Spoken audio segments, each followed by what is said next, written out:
Bonjour les amis, dépendant de là où vous êtes, je me propose de vous présenter l'utilisation d'une petite application appelée Gestion des caisses, une application pour vous permettre de gérer votre caisse. Et ici, nous allons apprendre comment paramétrer cette application et comment l'utiliser. Mais pour tout celui qui voudra l'avoir, il n'a qu'à m'écrire sur mon numéro WhatsApp. Je vais vous l'envoyer gratuitement puisque j'ai d'abord créé une version d'essai de 5 jours. Et comme ça, quand vous serez dans les besoins pour payer la clé, vous allez payer. Mais déjà au début, je vais l'envoyer gratuitement pour permettre à tout celui qui serait dans les besoins de manipuler et puis de me proposer aussi certains amendements.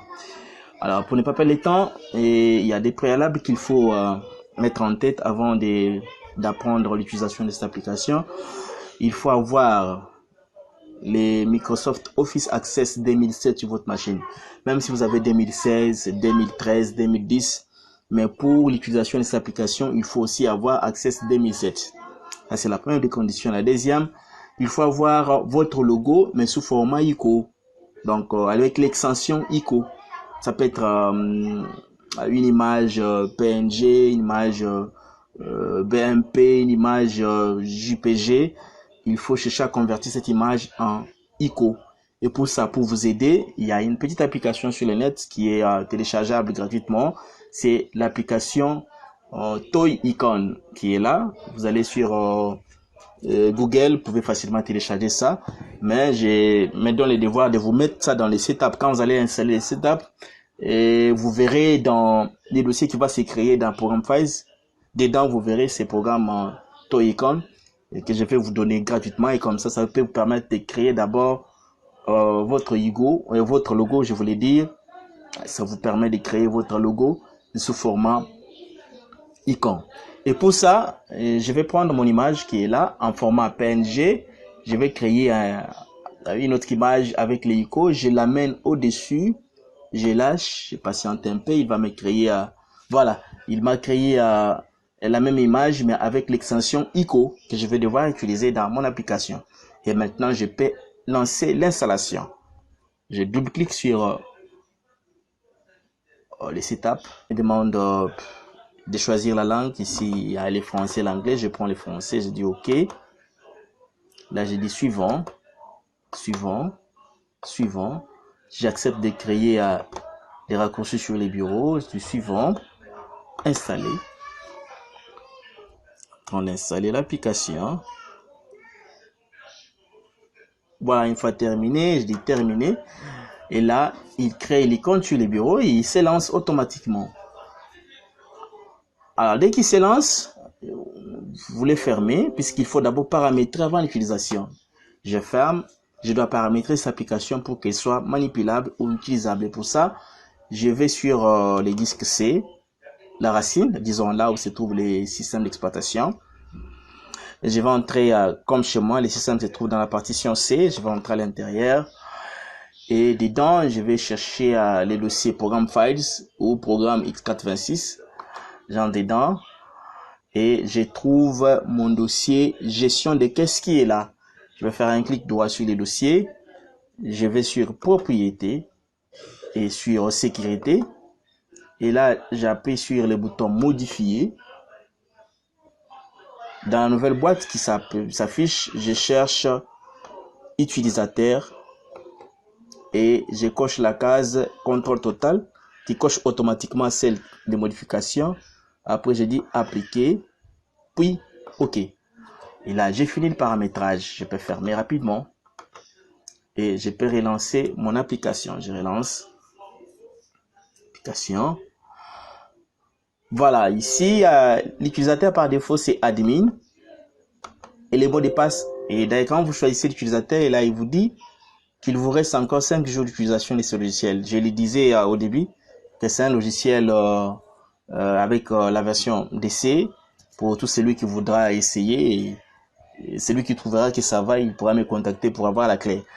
Alors, à chaque fois que vous allez choisir l'utilisateur, il va vous présenter ces messages pour vous indiquer le nombre de jours qui vous restent par rapport à l'utilisation. OK. Les mots de passe par défaut, c'est 1, 2, 3, 4, 5.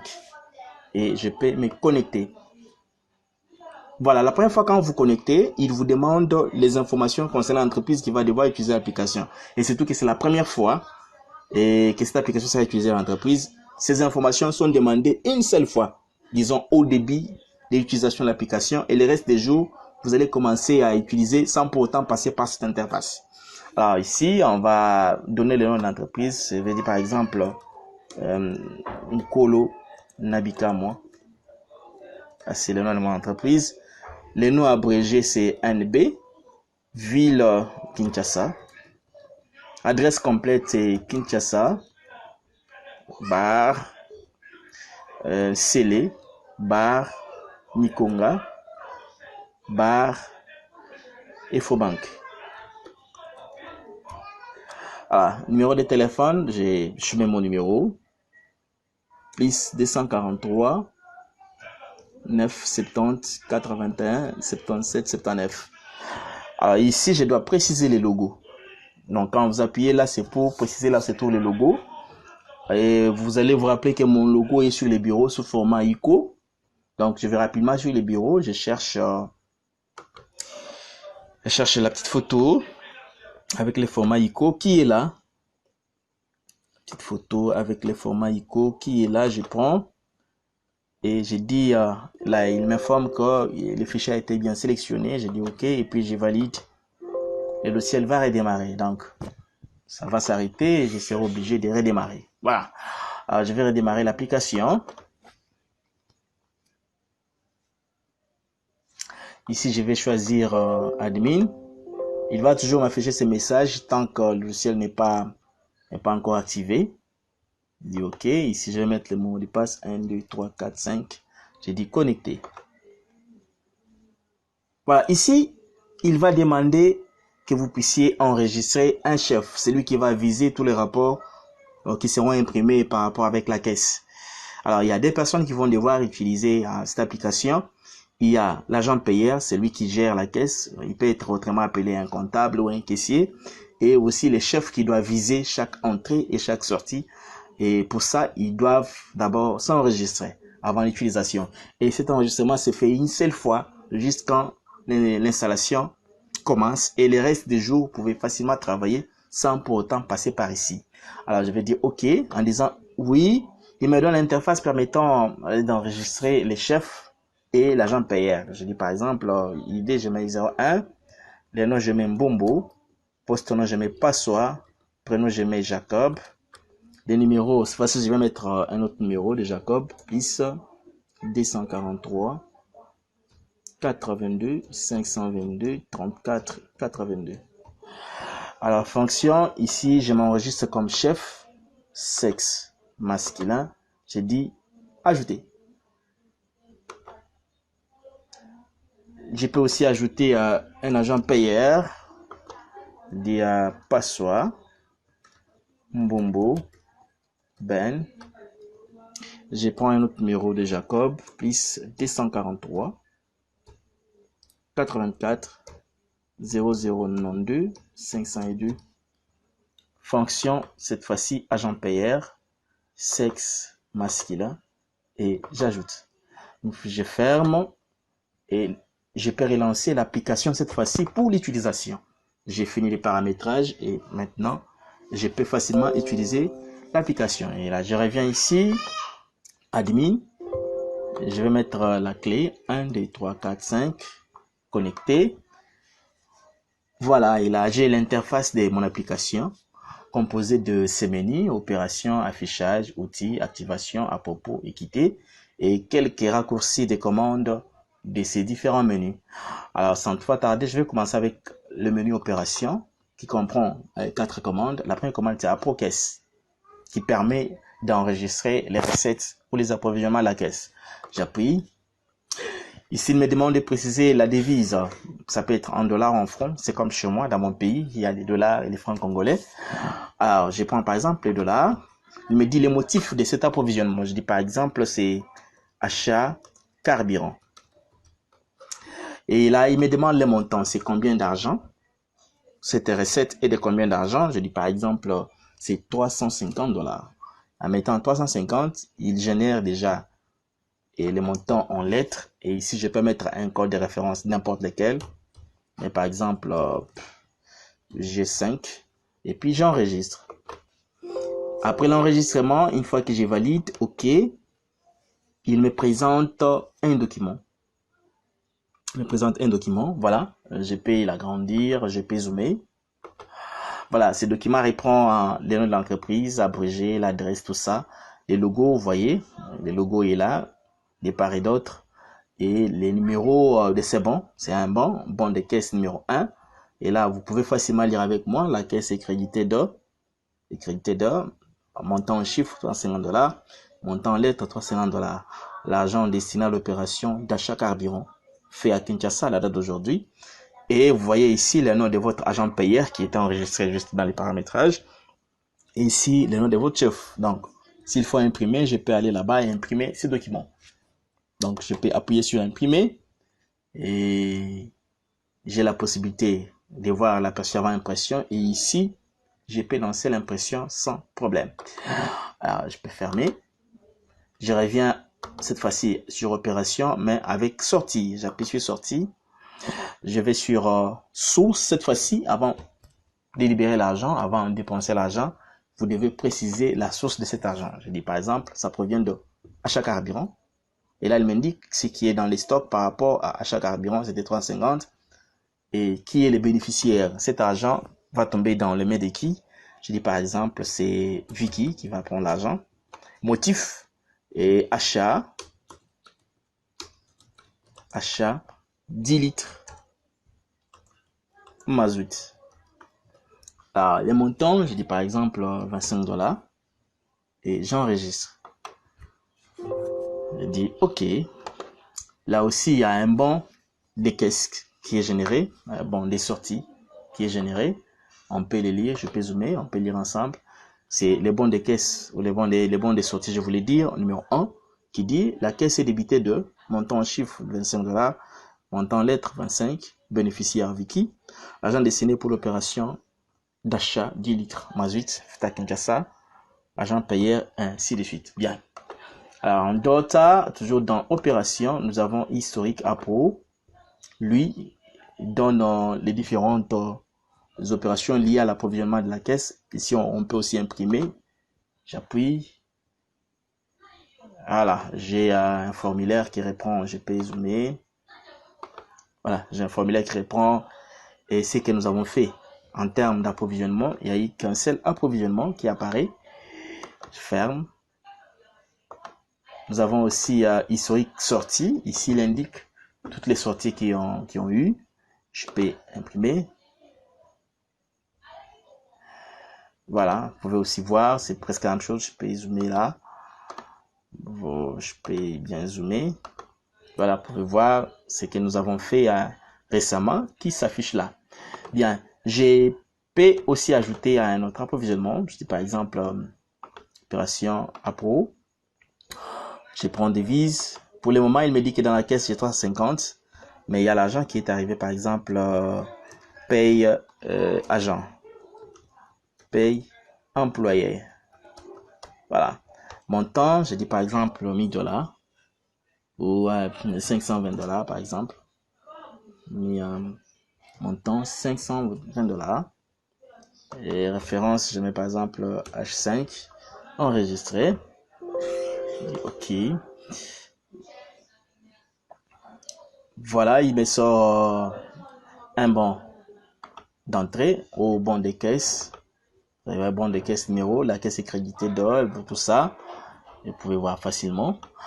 Alors, si je vais là et je vais dans Appro Caisse, quand je choisis dollars, il somme. Alors, il me dit, pour l'instant, dans la caisse, j'ai $870. C'est-à-dire, il a considéré les 350 plus les 520 que j'ai ajoutés. Bien, alors, ici, dans affichage, nous avons la possibilité d'afficher les rapports financiers.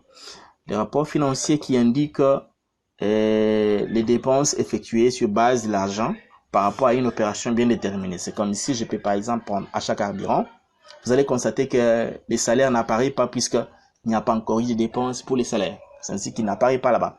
Alors, je prends par exemple achat carburant. Je vais sur afficher. Voilà. Je peux agrandir, je peux zoomer. Voilà, et là, il me dit rapport financier pour achat carburant. Le montant qui était reçu pour achat carburant était de 320. Montant utilisé, c'est 25 $. Montant resté, c'est 325. C'est ce qu'il reprend dans ce tableau. Il dit, les recettes au départ, c'était 350. Dépenses 25. Solde opérationnel ou par opération, c'est 325. La date et les signataires. Donc, s'il y a encore une autre dépense pour les carburants, voilà ce qui se passe. Je reviens à l'opération sortie. Je prends achat carburant. Et je dis par exemple, après, il y a eu bénéficiaire, c'était Bertin. Achat carburant, 25 litres. Et montant, ici, je mets par exemple 128 $. Bien enregistré. Alors, je reviens et dans les rapports, ça, il va m'indiquer les bons. C'est les deuxièmes bons des sorties. Je ferme, je vais dans affichage, rapport financier. Je prends achat carburant, affiché. Alors, cette fois-ci, vous allez voir ce qui se passe. Vous allez constater que, je peux zoomer, il y a maintenant des lignes. Il vous dit montant reçu 350, montant utilisé, il a sommé les dés. 25 plus 128, il trouve 153. Et le montant récent est de 197 qu'il a repris ici. C'est un document que vous pouvez imprimer et puis garder. En dessous, dans affichage, nous avons la possibilité de voir les journaux de caisse, c'est-à-dire les différentes opérations liées aux entrées et aux sorties. C'est là, je peux appuyer journal de caisse et je peux aussi l'imprimer. Il indique tous les mouvements, toutes les opérations effectuées concernant les entrées et les sorties. Je peux zoomer. Voilà, on peut voir motif, achat, date. Et il y a eu autant de recettes, il y a autant de dépenses, ainsi de suite. Dans les menus affichage, nous avons aussi la session caisse. Il indique l'argent que nous avons dans la caisse. Quand je clique, et là, il nous dit que la caisse dispose de 870 $ et des 0 francs congolais, puisque nous n'avons pas enregistré des recettes en francs congolais. Ok, nous avons aussi le menu outils qui reprend 3 commandes. Nous avons la gestion des utilisateurs, la gestion des agents, des vidanges et des journaux. On commence avec la gestion des utilisateurs. Ici, c'est pour ajouter un utilisateur par rapport aux utilisateurs de l'application. Pour l'instant, nous n'avons qu'un seul utilisateur admin, mais je peux ajouter un autre utilisateur. Je dis par exemple Benito. J'ajoute un utilisateur qui s'appelle Benito. Les mots de passe, je mets 00.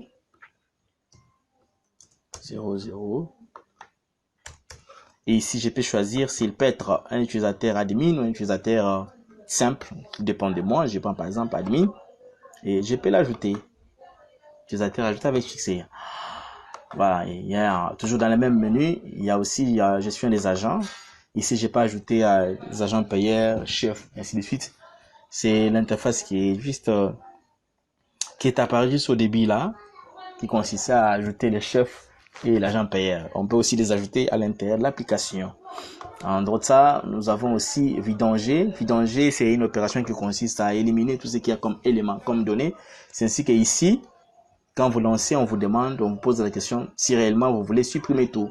En disant oui, on vous demande de saisir les codes de validation pouvant permettre de tout effacer. Effacer quoi? Effacer les utilisateurs que nous avons ajoutés, les agents ajoutés, les opérations effectuées, et tout peut s'effacer. La base de données reste vierge et vous reprenez le travail à zéro. Alors, nous avons aussi les journaux. Il indique ce qu'on fait comme mouvement, les entrées, sorties, et la connexion, et ainsi de suite. Et nous avons aussi les menus d'activation. Quand j'appuie sur état logiciel, il me dit le logiciel est encore non activé. Alors, si je vais l'activer, c'est toujours là. Je dis oui, en dehors de ça, nous avons la commande activer le logiciel qui vous permet d'activer le logiciel. En cliquant ici, vous avez une boîte vous permettant de saisir les codes d'activation ou la clé d'activation pour activer le logiciel. Nous avons aussi les menus à propos, ici où il y a l'auteur qui est là, c'est lui qui a conçu l'application. Nous avons aussi l'aide. En cliquant ici, vous avez la possibilité de voir cette vidéo et nous avons aussi la version qui est là. Et enfin, le menu quitter qui vous permet de fermer ou de fermer la session. Alors, j'ai ajouté un utilisateur. Je vais fermer la session pour me connecter en tant que cet utilisateur. Et pour ça, quand j'appuie ici, j'ai maintenant Benito avec son mot de passe qui est égal à 0. Il dit connecter. Voilà, je suis connecté. Vous allez voir ici comme Benito, même là aussi comme Benito. Et tout ce que je vais faire comme opération sont enregistrés sous le nom de Benito ou sous la charge de Benito. Je peux maintenant activer mon application. Je vais sur activer. Je peux mettre les codes. C'est